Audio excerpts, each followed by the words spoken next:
जिनके घर में, आपके घर में भोजन किसके लिए बनता है? यदि आपके घर में भोजन परिवार के लिए बनता है तो वो भोजन मांस की तरह अपवित्र है। आपके घर में जो भी बनता है वो इसलिए बनना चाहिए, इस भाव से कि आज हलवा बन रहा है, दाल बन रही है, सब्जी, ये मेरे भगवान के लिए बन, तब वो पवित्र है।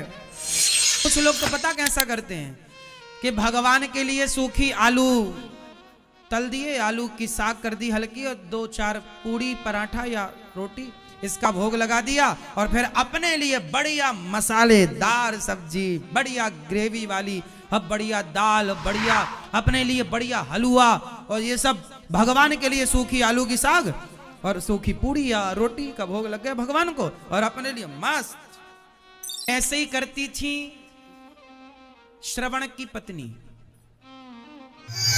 श्रवण की पत्नी भी ऐसी करती थी जैसे आजकल आप लोग कर रहे हैं भगवान के साथ। श्रवण की पत्नी के पास ना एक बर्तन था, उसका मुंह तो ऊपर से एक था पर अंदर पात्र में पेट 2 थे।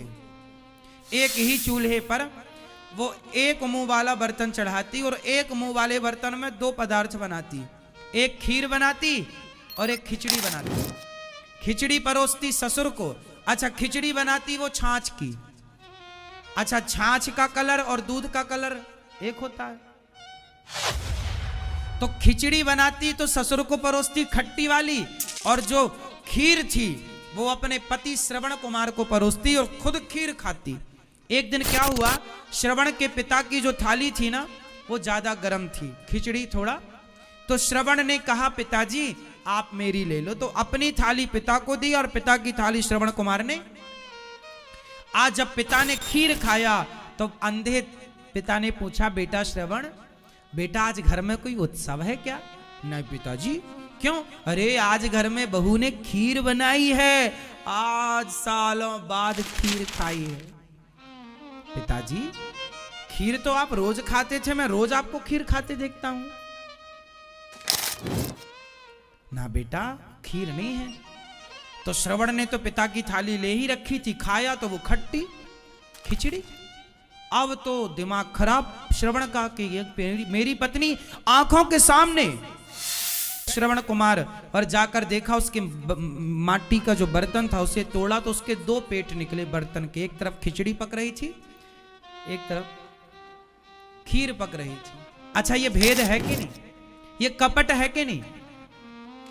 तो आप भगवान के लिए अलग बनाते हैं, अपने लिए अलग बनाते हैं, कपट है कि नहीं? अब आप कहोगे महाराज जी हम तो लहसुन प्याज का भोग भगवान जी को कैसे लगाएं, तो बिना लहसुन प्याज का सादा भगवान को बना देते, अपन मस्त बना लेते। तो बात बताओ, माना कि आपके लहसुन प्याज आप इसलिए डालते हैं कि आपको स्वाद की आदत लग गई है, बताओ कि आप भगवान से कपट करते हो कि नहीं? बस इतना बताओ। बात स्वाद और लहसुन और प्याज की बिल्कुल नहीं है, बात यह है कि आप कपट करते हो या नहीं। उनके साथ कर रहे हैं, उनके साथ भगवान भी थोड़ा कपट करते कि आपकी एक आंख ना देते आपको। 2 क्या जरूरत थी, एक से भी तो आदमी देख सकता है सब। भगवान ने तो आपको सब चीज परफेक्ट दी, लेकिन आपने भगवान को पेट भर खाना भी परफेक्ट नहीं दिया, भोजन भी।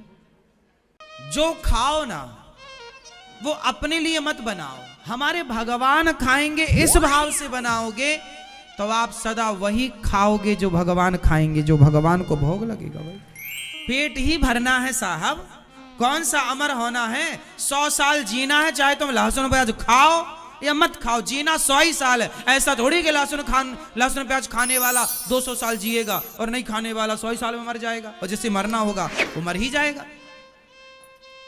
वो खाएंगे जो हमारे भगवान खाते हैं, हम वो नहीं खाएंगे जो हमारे भगवान। हाँ सिंपल। वो क्यों खाते हो?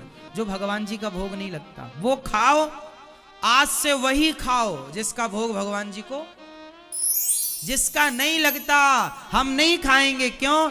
क्योंकि भक्तों के लक्षण यही हैं कि भक्त वही खाता है जो भगवान खाते। वो भक्त हो ही नहीं सकता जो अपना कुछ खाए और भगवान को कुछ खवाए, वो भक्त हो ही नहीं सकता।